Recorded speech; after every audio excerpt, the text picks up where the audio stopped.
Hello friends, welcome back to my YouTube channel. तो friends, आप देख रहे हैं दिया और बाती हम। तो फ्रेंड्स, आप आगे देखेंगे कि सागरिका चली जाती है जंगल में और वो ये देखती है कि शेखर आ रहा होगा और फिर वो फांसी का फंदा अपने गले में डाल लेती है। फिर वो कहती है कि आज हमारे बाबा की बहुत बेइज्जती हुई, बहुत इंसल्ट हुई। उन अफसरों ने हमारे बाबा की कितनी इंसल्ट की है। अब हम जीना नहीं चाहते, अब हम मर जाएंगे। हम उन अफसरों का तो कुछ नहीं बिगाड़ सकते हैं, लेकिन अब हम इस बेइज्जती के साथ हम जी नहीं सकते। उन लोगों ने मेरे मुंह पे ये कालिख लगा दी और पता है, हम ऐसे ही पूरे गांव में चलते चले आए, सब ने हमको देखा ऐसे ही, और अब हम किसी से नज़रें नहीं मिला सकते हैं। हमारे बाबा की आज इतनी बेइज्जती हुई है, हम मर जाएंगे। अब हम नहीं जी सकते इतनी बेइज्जती के साथ। हमारे बाबा एक टीचर थे, वो सबको सिखाते थे और उन्होंने सबको पढ़ाते थे और कभी किसी का बुरा नहीं चाहा। आज देखो, उनके नाम पे इतना हो रहा है, सब उनको बेइज्जत कर रहे हैं। उन अफसरों की इतनी हिम्मत हो गई है कि वो हमारे बाबा की बेइज्जती कर रहे हैं। सागरिका शेखर को बहुत समझाती है, वो कहती है कि अब हम नहीं जी सकते, हमें मर जाने दो। अब शेखर कहता है कि ऐसे मरने से काम नहीं चलता, तुम्हारे मरने से क्या होगा, उन अफसरों का क्या बिगड़ जाएगा, तुम मर जाओगी, उन्हें कोई फर्क नहीं पड़ेगा, तुम अपने बाबा के लिए लड़ो। तो फिर सागरिका कहती है कि नहीं, अब हमारे अंदर वो आग जल रही है, उन्होंने इतनी बेइज्जती की है, अब हम मर जाएंगे और हम नहीं, हमें चैन नहीं पड़ रहा है। और फिर इधर शेखर कहता है कि तुम जैसे लोगों के लिए गजना वाले हैं, और तुम्हें पता है कि तुम जिस आग में जल रही हो, इस आग में हजारों लोग जल रहे हैं, और गजना वाले हर उस बेसहारा को सहारा देते हैं जो सरकार के सताए हुए हैं। अब तुम्हारा भी गजना में स्वागत है और कल देखना, गजना वाले तुम्हारा भी स्वागत करेंगे। और शेखर कहता है कि हम लोगों को अपनी पहचान छुपानी पड़ती है, और इस बात का तुम भी ध्यान रखना कि हम लोग अपनी पहचान किसी के सामने नहीं ला सकते। यहाँ तक कि जो लोग गर्जना में शामिल हैं, वो अपने परिवार को भी नहीं बता सकते हैं कि वो गर्जना वाले हैं, और उनके परिवार को भी उनके बारे में कुछ नहीं पता। हम लोग दोहरी ज़िंदगी जीते हैं, एक हमारी गर्जना की और एक हमारी आम जिंदगी। और शेखर वो गन सागरिका को पकड़ा देता है। वो ये कहता है कि आज से तुम्हारा स्वागत है गर्जना में। और फिर सागरिका कहती है कि ये गन तुम्हारे पास कैसे आई, और फिर तुम ऐसे क्यों कह रहे हो। और उस दिन जब ये गर्जना वाले हमको ले गए थे, इतने सवाल पूछ रहे थे, तो क्या तब तुम भी वहीं पर थे। तो शेखर कहता है कि हाँ, मैं वहीं था, मैं सब सुन रहा था, लेकिन मैं कुछ नहीं कर सकता, ये हमारा सिस्टम का हिस्सा है। और तुम्हें पता है कि सरकार ने हम लोगों के साथ कितना बुरा किया है, और उन लोगों ने बरसों पहले हमारे साथ जो किया, हम उसे नहीं भूल सकते हैं। और फिर सागरिका मन में सोचती है कि तुम लोग पुरानी बात को लेकर अभी तक जी रहे हो, और जबकि सरकार अपने उसकी एक फैसले पर पछताती है। उन्हें आज भी अफसोस है, लेकिन वो सब सिस्टम को सुधारना चाहते हैं, बदलना चाहते हैं। लेकिन तुम लोग अभी भी सरकार को गलत समझ रहे हो, वो मन में यही सोच रही होती है। फिर सागरिका कहती है कि हम गर्जना में शामिल हो सकते हैं। तो फिर शेखर कहता है कि हाँ, और फिर वो कहती है कि मुझे तो कुछ भी नहीं आता है। तो शेखर कहता है कल से तुम्हारी ट्रेनिंग शुरू होएगी, और तुम इस बात का ध्यान रखना कि ये बात तुम्हें किसी को बतानी नहीं है, और किसी को पता नहीं चलनी चाहिए कि तुम गर्जना में शामिल हो रही हो। और सागरिका शेखर की बात सुनती है। शेखर उसे बहुत समझाता है। वो कहता है कि अब तुम अपने आप को अकेला मत समझो, और तुम जैसी बहुत सारी औरतें हैं, आदमी हैं, सब बहुत जो परेशान होते हैं, उनको गर्जना सहारा देता है। और फिर वहाँ पर कल से तुम्हारी ट्रेनिंग शुरू होगी, तुम इस बात के लिए तैयार हो जाओ। अब तुम अकेली नहीं हो, बेसहारा नहीं हो, गर्जना में तुम्हारा स्वागत है। और शेखर सागरिका के हाथ में गन पकड़ा देता है, और सागरिका सोचने लगती है, और फिर वो मन में सोच रही होती है कि अब वो तुम लोगों को बता के ही रहेगी, ये समझाएगी कि सरकार की गलती नहीं है, ये तुम्हारी छोटी सोच है, पिछड़ी सोच के रहते तुम लोग ऐसा कर रहे हो।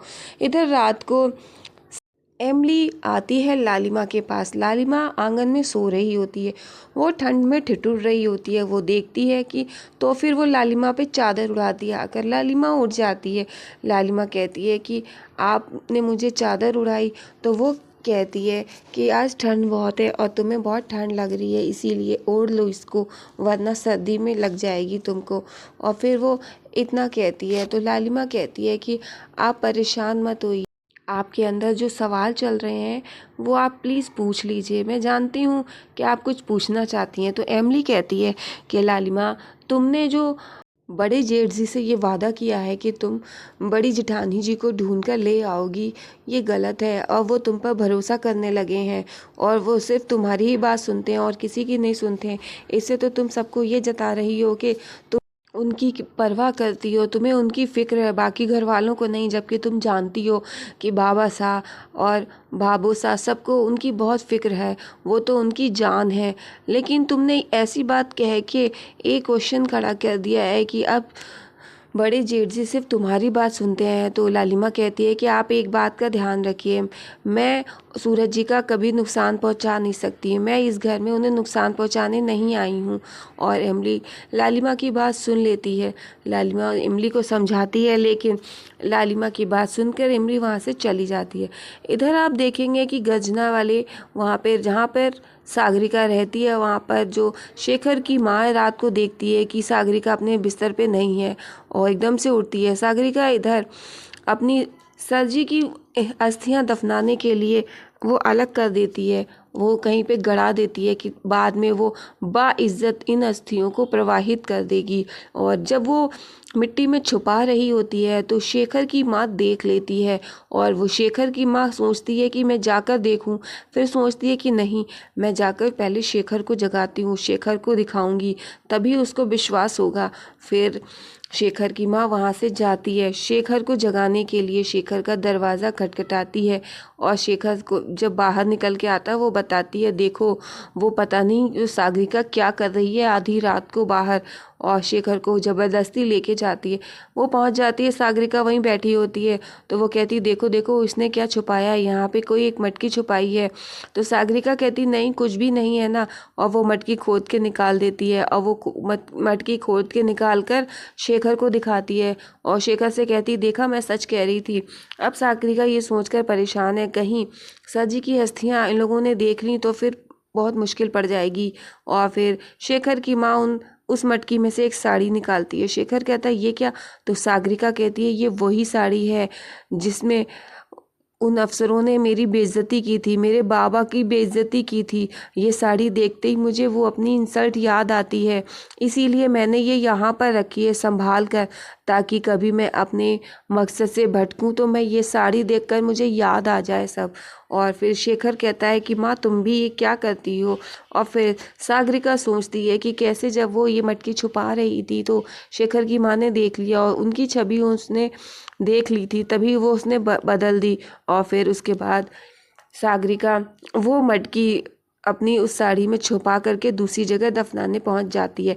इधर फिर वो सोचती है कि कैसे सर जी मुझे कितना मानती थी और मेरे लिए क्या कुछ नहीं किया उन्होंने, मैं उनकी अस्थियों को बाइज्जत प्रवाहित करूंगी। और फिर आप देखेंगे अगले दिन इधर भाभो सुबह पूजा कर रही होती हैं, तुलसी जी की पूजा करती हैं और आज रक्षाबंधन होता है। इतने में सूरज और संध्या का बेटा आता है, तो बाबू बताते हैं कि आज रक्षाबंधन है, चल के तैयार हो जा। तो फिर वो कहता है कि अच्छा आज रक्षाबंधन है, पिछले साल रक्षाबंधन पर तो इतना कह पाता है, तब तक सूरज आ जाता है, वो चुप हो जाता है। इधर बाबा साहब देख रहे होते हैं, बाबू चुप होती हैं। तो सूरज कहता है, हाँ पिछले साल आपकी माँ ने आपके लिए हलवा बनाया था और वो हलवा वाकई में बहुत अच्छा बना था। और फिर इधर आप देखते हैं कि लालिमा आती है बाहर से और फिर वो सूरज जी से कहती है कि सूरज जी इधर आ जाइए। और सूरज देखता है लालिमा आई है, वो कहती है यहाँ पर बैठ जाइए, मैं आपके लिए मंदिर से चंदन लाई हूँ जो आपको रोज़ लगाना है। और सूरज को वहाँ पर बिठालती है और ये सब उसका बेटा सूरज का देख रहा होता है। लालिमा कहती है आप बैठ जाइए, मैं आपके ये चंदन लगा देती हूँ। तो लालिमा के कहने पर सूरज बैठ जाता है। और इधर आप देखेंगे कि मीना कहती है भाभो से, देखा देखा, और कैसे जेठ जी बिल्कुल उस लड़की के कहे में चल रहे हैं, जैसा जैसा वो कहती है जेठ जी बिल्कुल वैसा ही करते हैं। देखो देखो कैसे अपना सर आगे बढ़ा दिया टीका लगवाने के लिए। और इधर लालिमा सूरज के माथे पर चंदन का टीका लगा देती है और फिर वो कहती है, पता है आज आपके लिए एक अच्छी खबर है, आज मेरी संध्या से बात हुई है फ़ोन पर। और सूरज ये सुनकर एकदम शॉक्ड हो जाता है।